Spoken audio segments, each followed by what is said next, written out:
Si Abraham, niingon ni Lot.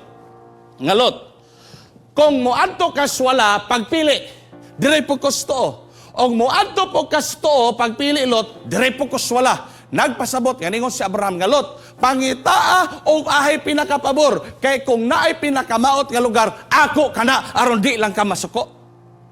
Kapag laom, nabatay ngon ana nga pagbati. Nga naman gani may ison mag-away ang hinungdan, usara ka dagang yuta. Abatanawa si Abraham, how he managed the conflict. Ningon si Abraham nga Lot, og dili kas gwapo, dili ko sa pangit ka dalan. O gusto gyud ka, aron nga makabaton ikaw kalipay.